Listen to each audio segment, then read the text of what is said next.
سەرکردەیەن ئەمریکا و بریتانیا و ئوسترالیا هەفپاریەکە ئەولەکاریەش بۆ هەرێما هەند و پەسیفیک ڕادگهینن. ڕۆنیشتوانین باژارێ دهۆکێ بەحسا هەڵبژارتنن عێراقێ دکن. چار ئەمریکی تەڤلی یەکەم گەشتا سڤیلیا ڤاڵاهەیە عەزمانی دبن.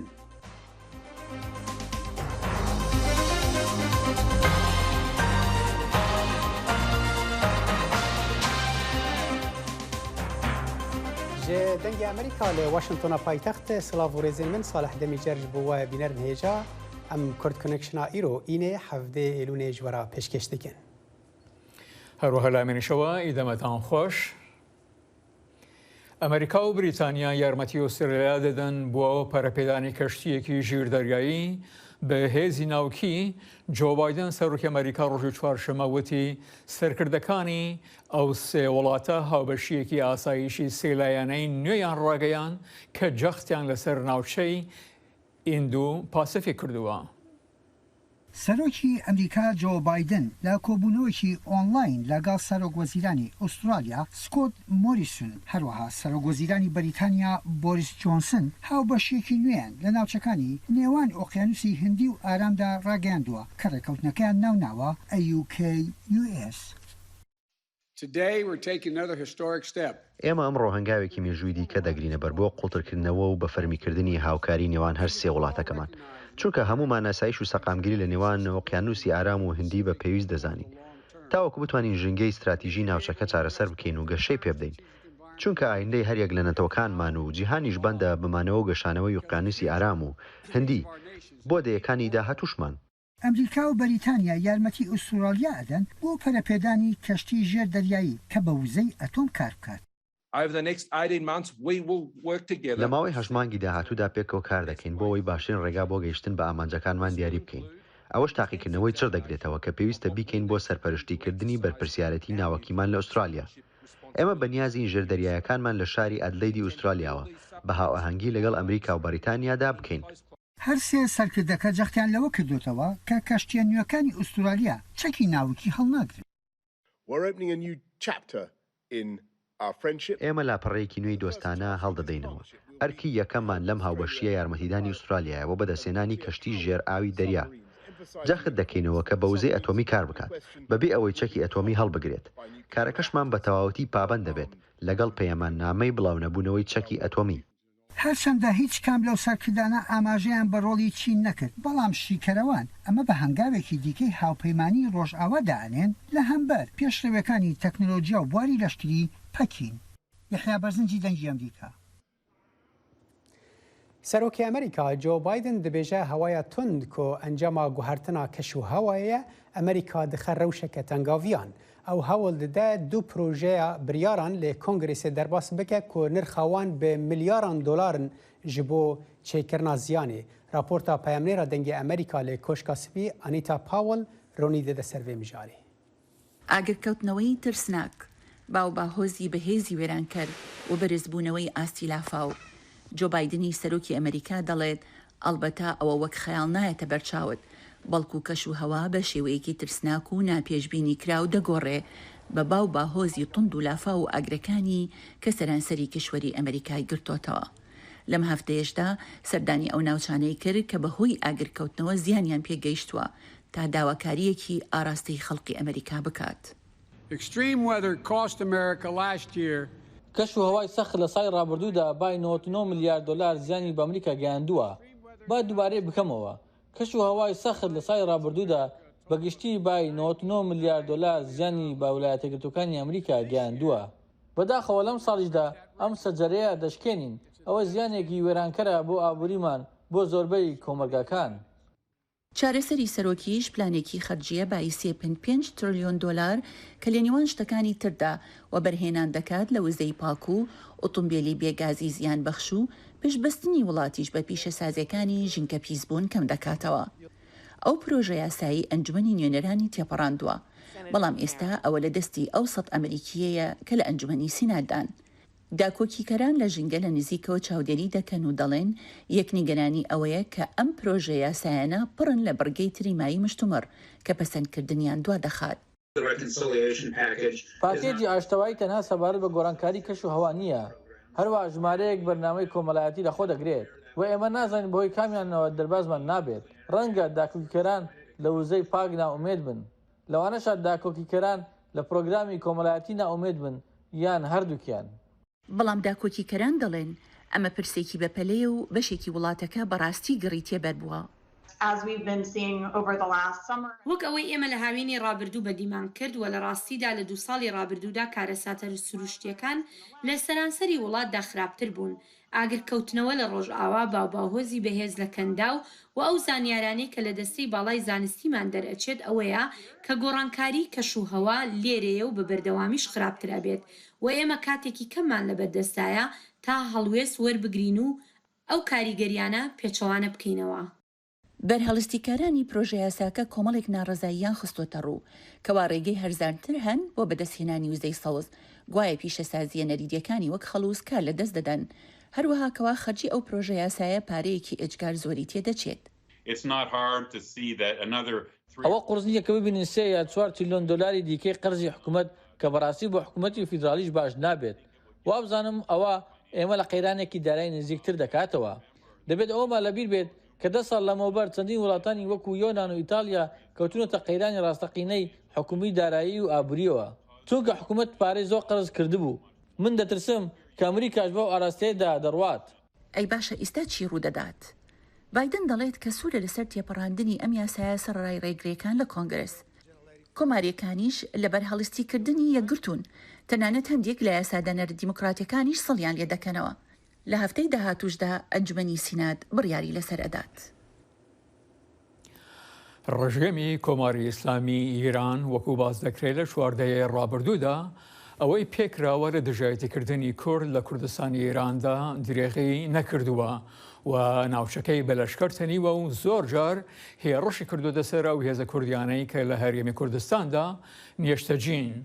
بۆ تاوتێکردنیان بابەتە ڕۆژەمەنووس و پێشمەرگەی دیێرین هیوە گۆڵ مەحمەدی ڕاستەوخۆ لە سویدەوە لە ڕێگای سکایپەوە لەگەڵماندایە.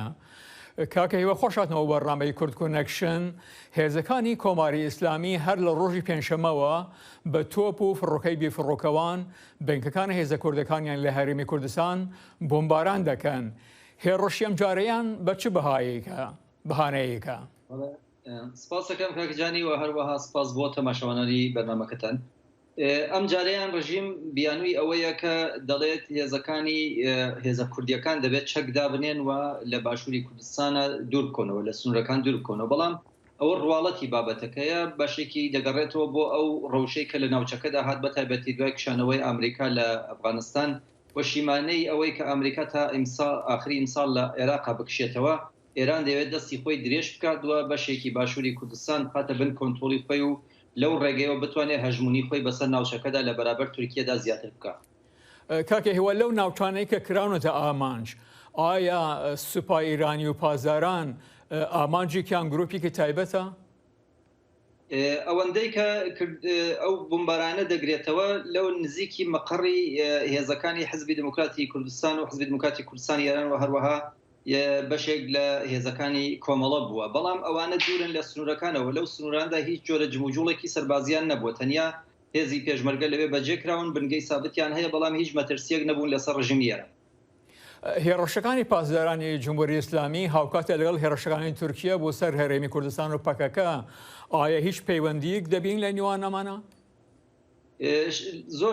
زۆربەی چاوەدەران لەو بڕواایەدان کە پەیوەندی هەیە لە نێوبەری ئێران و تورکیەدا بۆ ئەوەی دەیانەوێت ئەو ناوچەیە لە نێو خۆیاندا دابەش بکەن. بەڵام هێندێک کێشیان هەیە لەسەر دابەشکردنی ناوچەکە، بۆیە ئەوەندەی ئێران و تورکیا هاوپەیمانی دەکەن تەنیا هاوپەیمانەکەشیان دژی حزبی دموکراتی کوردستانی ئێرانیان لایەنێک نییە، بەڵکو دژی پەژاکە، دژی پەکەکەیە، دژی هەموو هێزە کوردیەکانە کە لەو ناوچەیەدا هەیە و لە ئەنجامی خۆیدا هەموو هاوڕان کە بە دژی بەرژەوەندیەکانی گەلی کوردە لە باشووری کوردستان. کاکە هیواکو خەبەرگوزاری تەسنیم باز دەکات، ئەلی شەمخانی لە کاتی کۆبوونەوەیدا لە ڕۆژ یەکشەمە لەگەڵ کازمی داوایان کردووە کە ئەم هێزانە چەک بکرێن و لە ناوچەکەدا دوور بخرێنەوە. ئێمە زانانی ئەمە بێگومان وەکو فشارێکە بۆ سەر هەرێمی کوردستان دەسەڵاندارانی هەرێم. ئاخۆ کاردانەوە لەلایەن ئەوانەوە یاخود لایەن لەلایەن کوردیەکانەوە بە چه شێوەیەک بووە؟ هەتاکو ئێستا کاردانەوەیەکی جدی لەلایەن حکوومەتی هەرێمەوە نەبووە، بەڵام بەپێی ئەو سەرچاوانەی کە هەیە نێچیوان بارزانانی لە کۆبوونەوەی لەگەڵ شەمخانیدا قەوڵی داوەکە داواکاریەکانی ئەوان جێبەجێ بکەن و بەپێی ئەو سەرچاوانەی کە من هەمە حکوومەتی هەرێمی کوردستان حزبە کوردیەکانی ڕۆژهەڵاتی کوردستان جێگیر لە باشووری کوردستانی ئاگادار کردووەتەوە کە دەبێت هێندێ بەخۆیاندا بچنەوە و هێندێک جموجوڵەکانیان و هەروەها هەڵوێستەکانیان سارتر بکەنەوە. بێگومان ئەمە مەترسی لەسەر باشووری کوردستانیش دروست دەکات. ئێمە تەجروبەی ساڵی 60ەکانمان هەیە وەختێک لە باشووری کوردستان جوڵانەوەی ڕۆژهەڵاتی کوردستان و باکووری کوردستان لەلایەن شۆڕشی باشووری کوردستانەوە سەرکوت کران، زۆر بە ئاسانی ئەوانیش ناچارکان ئاژبەتاڵ بکەن. بۆیە ئەگەر هێزە کوردیەکان ئەم جارە شکست بکەن چه پەکەکە لە بەرەی تورکیا و چه پەژاک و حزبەکانی ڕۆژهەڵاتی کوردستان لە بەرەی ئێران شکست بکەن، بێگومان زۆر بە ئاسانی باشووری کوردستانی شتێک دەشکێت. کاکێوە لە کاتێکدا تورکیا، ئیران، سووریا و عێراق کە دێتە سەر کێشەی کورد یەکدەنگ و یەکگرتوون، بەڵام لە بەرامبەردا لایەنی کوردی تا چەند یەکدەنگ و یەکگرتوون؟ کێشەی سەرەکیەکەی کورد ئەوەیە دوای ساڵی 2023 کە ئەمریکا بەکردەوە هاتە ناوچەکەوە عێراقی سەژێر کۆنتۆڵی خۆی هەوڵێکی زۆری دا کە تەنانەت لە باشووری کوردستاندا هێزە کوردیەکان یەک بگرن، یانە یەک هێزی پێشمەرگیان هەبێ، هێزێکی سیاسی هاوبەشیان هەبێ، ئیدارەی هاوبەشیان هەبێ و لەو ڕوانگەیشەوە چاوەڕوان دەکات کە کوردەکان یەک بگرن. ساڵی 2013 هەوڵێک درا کە کنگرەی نەتەوەی کوردستان لە هەولێر دابمەرزێ، بەڵام بە دەزوەردانی تورکیا و لایەنەکانی دیکە بەداخەوە پێک نەهات. بۆیە ئەوەندەی داگیرکەرانی کوردستان بە یەکەوە هاوپەیوەندیان هەیە و هاوکاری دەکەن لەسەر مەسەلەی کورد. کوردەکان بۆ خۆیان ئەوەندە لە یەک نزیک نەبوونەتەوە، هەستیان بۆ پێویستیەش تا ئێستا نەکردووە، یان کردویانە بەڵام لە بەر بەرژەوەندی تایبەتی هێندێ لایەن خۆی لێ دەبوێرن. ئایا کێشەی کورد لە ئێراندا لە ڕێگای چەکەوە چارەسەر دەکرێت؟ کێشەی کورد لە هیچ بەشێکی کوردستاندا لە ڕێگەی چەک چارەسەر ناکرێت، چون کەتەی بە ساڵانە چەک بەکار هاتووە بەڵام هیچ ئەنجامێکی نەبووە. ئەو کێشەیەکی سیاسی، کۆمەڵایەتی، ئابووری، جۆگرافیاییە کە پێویستی بەوە هەیە لە ڕێگەی دیالۆگ و لێکتێگەیشتنەوە چارەسەر بکرێەوە. دەبێتە هۆکاری ئەوەی کە گەشەی کۆمەلگا لە ڕۆژهەڵاتی ناوەڕاستدا لە هەموو ئەو وڵاتانەی کە کوردستانیان داگیر کردووە باشتر ببێ و پێشکەوتن بێتە ئاراوە. ئەو شەڕە لە درێژەی ئەو 56 ساڵی ڕابردوودا بێجگەل لە زەرەر بۆ گەلانی ناوچەکە هیچ قازانجێکی دیکەی نەبووە. بۆیە گەلی کوردیش پێداگیری لەسەر شەڕ ناکات. لە ڕاستیدا کوردەکان هەموو هاوڕان کە دەبێت بە دیالۆگ چارەسەر بکرێت. ڕۆژەمەنووس و پێشمەرگەی دیرین هیواگوڵ مەحەمەدی، زۆر زۆر سپاس. لە ئەفغانستانی ئەفغانیên هەژار yên ku di komgeheke leşkeriya bi cêhiştî de li parêzgeha Qendeharê dijîn, dibêjin ew şaşmane çi bikin piştî Talîbanê fermandaye wan ji malên wan derxe. Li aliyekî din sêjinên Efxaniyên Brîtanî li pêş Parlemana Brîtanya tevlî gireveke birçîbûnê bûne li dijî danûstandina Talîbanê bi jinan re. Rûniştvanên vê komgeha leşkerî li dijî biryara Talîbanê ya valakirina wê derketin û gotwan ti cihên din nînin ku berên xwe pêdin û bi salana wan pere bin masê re dane serbazên Efxanî ji bo vî erdî. Wan got Talîban hat û gelek neçar kirin komgehê bicî bihêrin û cihê wanê niha nediyar e. Rebîa jinebiyeke Efxanî ye ku dibêje ew di du odeyên axînên komgehê de li gel 5 zarokên xwe dijî. Ev bû 20 bû 25 sal ez li vir dijîm. Hevjînê min şehîd bû û ez niha li gel zarokên xwe dijîm. Ji min ragotin ew ê derî û pencer û malên me helweşînin û divê em ji vir biçin. Em ê bi ku de biçin? Me ti cihên din nînin. Bila tenê bihêlin em li vir bijîn. Talîbanê fermandaye 10,500 malbatên komgehê ku mal û hemî tiştên xwe bicî bihêlin da ku çekdarên Talîbanê cihê wan bigirin. Xatîra ew jî rûniştvaneka deverê ye ku cihek ji bo malbata xwe ava kiriye. Ew dibêje îmkan nîne ew ji malên xwe derkevin. Gelek karmendin bereyên hikûmetê li vir hebûn lê ew çûn piştî ku Talîban hate serdesthilatê. Me ev mal bi zor û zehmetî ava kir. Hin caran me xwarin nebû lê me kar kir ji bo avakirina vê malê. û niha dixwazin em ji vî cihê biçûk derkevin, çima? Komgeh di sala 2001 de hatibû bicêhiştin piştî derbasbûna Amerîka ji bo rûxandina Talîbanê. Dema serbazên Efxaniyên ku li wir diman çûn bingehên firokxaneya Qendeharê. Berpirsê medyayî Talîbanê li Qendehar got malbatên Efxanî dikarin li komgehê bijîn heta ku serkirdayetiya grûpê pêdaçûnê di vê mijarê de dike. Lê wî got xedexeyek ku rûniştvan xwepêşandanan bikin û xwepêşandanên wan neyasayîne. واندکاری بو چند ریسیپی شانده بانا نویسگاه حاکم جبو چاره سرکرنا پرزگریکی لیوان ریا نیاسایی هلبجاتو درکتن خو پیشاندانان دیساجی همی ریسیپین میرگهین اسلامی و حاکم بریار داگو بهلن او لور بجین حتی گو بریار کفرمی تیراگهاندن جده مهاتن اثر دستلاته و طالبان بندن تن دانین اثر خلکی افغانستانی دناف دجی جنو روجناموان لبریتانیا سه جنین افغانی ین بریتانی گرفه که برچیبونه نزیکی پارلمانی لدار خستنه لدجی دانستاندن طالبان بجنان راو بن پیکرن مافین مروفان لافغانستانی آرمانجا گرفه ما برچیبونه اوه که ام دنگ جنن بیدنگ ین ولات ما بگهینن جیهانه و حکومت بریتانی او دخوازن جواکا نونتوی فشاری بده سر طالبان دا پیگر به سوزن خوین دربار رزگرتن المافین مروفان دموان کابل کنترول کرد. هر کسی لسر دستهلات دوی خدمت خلکی بکه کمکجیان راوستینه ظلمان جنه راوستینه و بیدن کرن روزنامه‌وان ما راوستینه ریخستنا هیومن رایتس واچ طالبان تاونبار کرد به کشتنا لدروی پیوان دادوری ده وان مهین بوریده لی طالبان وان تاونباریان ردکه. هەڵماتەکانی هەڵبژاردن بوو پەرلەمانی عێراق لە هەرێمی کوردستان دەستی پێ کرد بەڵام خەڵک بەو شێوەی هەڵمەتەکانی هەڵبژاردننی پێشوو ئەوەندە خۆشحاڵ نین. خەڵکی سەرشقام لە دووهۆک دەڵێن بەڕوایان بە پارتەڕامیارەکان نەماوە و بە هەمان شێوەی هەڵبژاردنەکانی پێشووتر دەنگ نادەن. بانگەشەیە هەڵبژاردنان دە ئەف ساڵەدا لە دووهۆکەی بێدەنگی بخۆڤەگرتیە. هەر ساڵ دە هەڵبژاردنên دەربەزبوویدا جاده و کولانên دووکê di pir bûn ji wênên kandîda û duruşm û alayên layenên beşdarî helbijartinan. Li duhokê da bizanîn dîd û bûçûnê xelkî li ser lawaziya bangeşeya helbijartinan. شێوازێکی دی پیچێکی کارتیکردن یا خەلکێکی کردی شێوازی هەلبژارتنە بخویە بەدل بوو یا بۆیە بازنە gelek خەلکی هەیڤێ گاوێ بابەتی درست هێشتا وەکینا بشت هەزم نەکردی نەوەرگرتیە وەختی تو بابەتی ژی نەوەرگری gelek خەلکێکی هەی vêgavê pisyaraوی çendêt ket erê dî kîve dengê xwe de kîve bide dirust e erê hêşta navbera du kivana ji davê twît şîjbîr nekin ku ser esasê eşîretgeriyê berbijarte nedanan bû nimûne dengê gelek berbijaraye çûne bazineyekî dîda xelkê kes û karê tu yê pisyaretiyen erê em dişên wêrê dengî deyn yan ne بانگەشەی هەڵبژاردن ئەم ساڵەکە سستی بەخۆیەوە دیارە چونکی بەڕاستی وعی سیاسی لە نێو کۆمەلگادا یەکێک لە هۆکارەکان ئەوی وعی سیاسی نێو کۆمەلگادا بەو ئاستە نییە خەڵک یاخی بووە یاخود بڵێن باوەڕی نەماوە بەدەسەڵات بە جۆرێکدا کە گەر بەراورد بکەن لە ساڵەکانی پێشوودا ڕێژەی هەڵبژاردن ساڵ بۆ ساڵ بەرەو کەمبوونە ئەم ساڵش طبعاً بە پێی تەوقعات کەمتر ئەبێت دهوا بانگشەیە هەلبژاردناندا کاندید و لایەنێن بەشدار gelek سوزا ددەن هاوڵاتیان داک و دەنگێوان بە دەستخۆڤە بینن لێ پێشتی دچنە پەرلەمانی ئەو سوز ناهێنە بەجهکردن ئەvە گوتنا هاوڵاتیانە بۆچی خەلکی بۆری نەمایە یعنی ئەبخۆ gelek بێژن مەسەلا ئەم دهۆکەین ئەم دهۆکەینەها وەختێ چنە دەرکەبن و چنە منسەبێت بلندە خۆش شعبینینە هۆش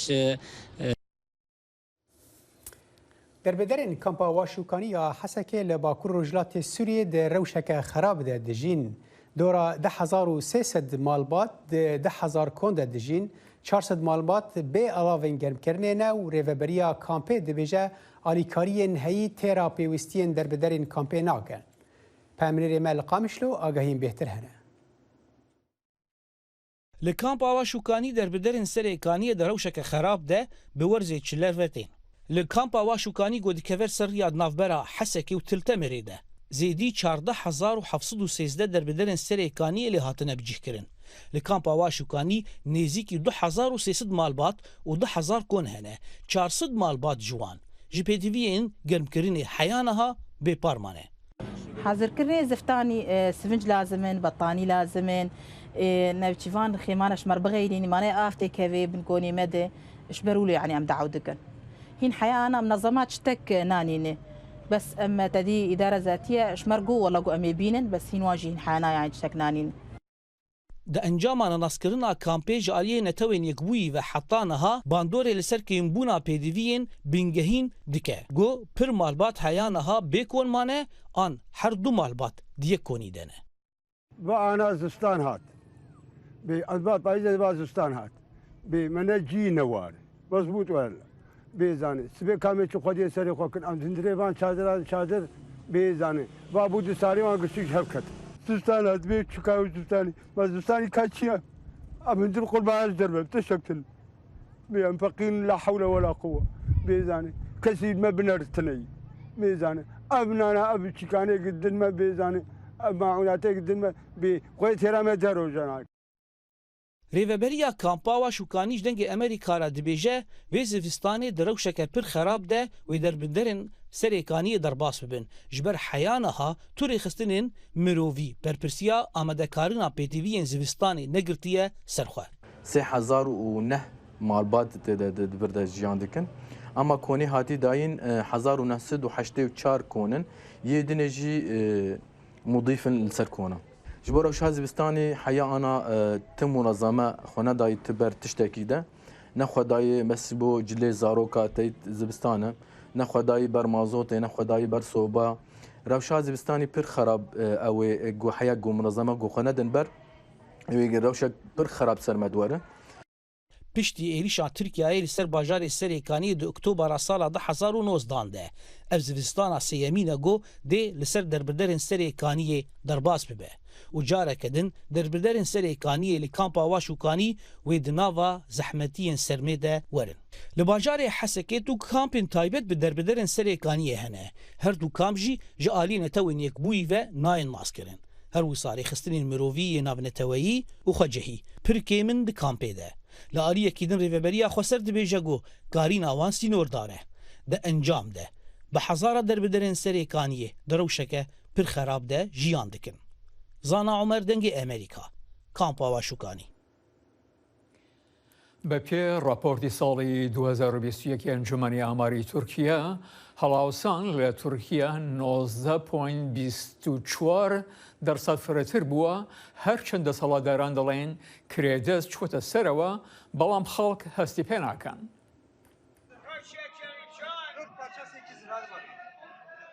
Desteya Statîstîka Tirkiye TÜİKê enflasyona sala 2021 diyar kir.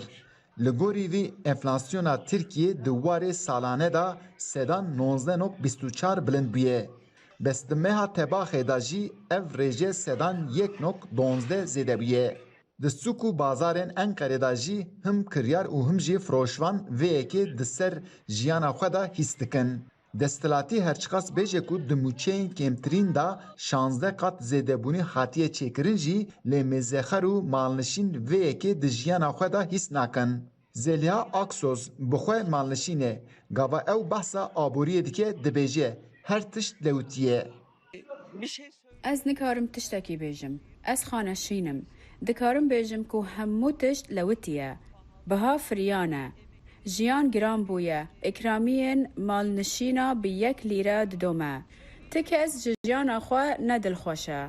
Li gorî statîstîkên dawî li Tirkiye bi tevahî de enflasyona xurekan da sedan 29 zêdebûniyek çêbiye. Ev yek jî kirin û firotinê da daketinekê çêdike. Yên ku dikirin jî pirê wan qarta krêdiyê bikartînin.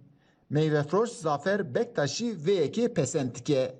Aldıkları maaş gava li müşteriyan temaşa dikim pirê wan bi karta kredî dê tiştan dikirin. Ev yek jî diyar dike ku rewşa wan baş nîne. Lê hin kes hene ku rewşa wan baş e. Ji bo wan kêşe nîne. Bi tevahî rewş xirab e. Li Tirkiye bihayên tiştan jî ji heddên xwe zêde bûne. Aborîna sedema van zêdebûnê bi bilindbûna dolar û siyasetên xelet vagirê didin. Aborînas dadin xuyakirin ku heta dolar danekeve û siyaset neyê rastkirin dê ev giranbûna tiştan jî wê bidome. Eyüp Demir, Dengê Amerîka, Enqere. Çar Emerîkî dîrokê di nivîsînin di yekem geşta valahiya ezmanî de ku tîmê wê hemî sivîlin û dê li dora erdê bigerin di erkekê de ku gava herî mezin e di geştiyariya valahiya ezmên de.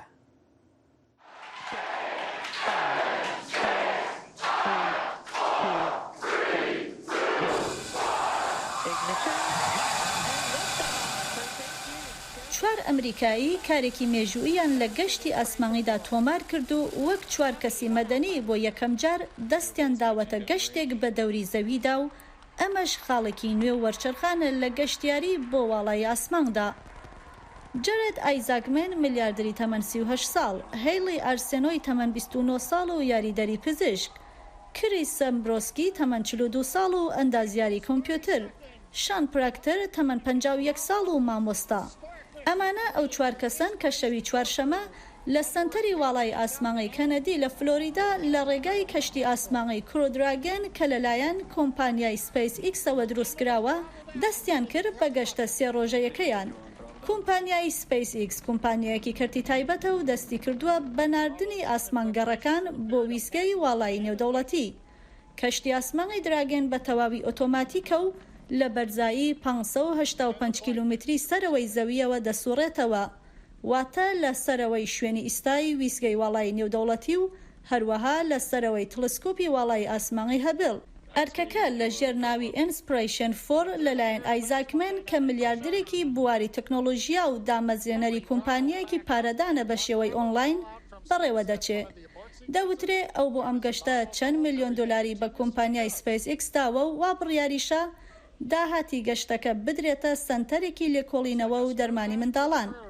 هەیڵی ئارسێنۆ گەنجترین ئەمریکاییە کە ڕۆیشتوەتە واڵای ئاسمان و هەروەها یەکەم کەسیشە کە لەگەڵ ئەوەدا پلاتین لە قاچیدایە گەشتێکی لەم شێوەی کردووە.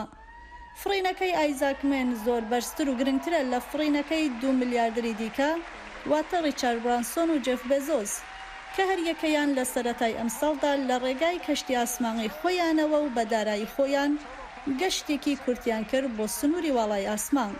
وا بڕیارە دەستەی گەشتی ئینسپیرەیشن 4 ڕۆژی شەمە بگەڕێنەوە بۆ سەرزەوی و کرۆدراگەن لە ئۆقیانوسی ئەتلەز لە کەناری فلۆریدا بنیشێتەوە.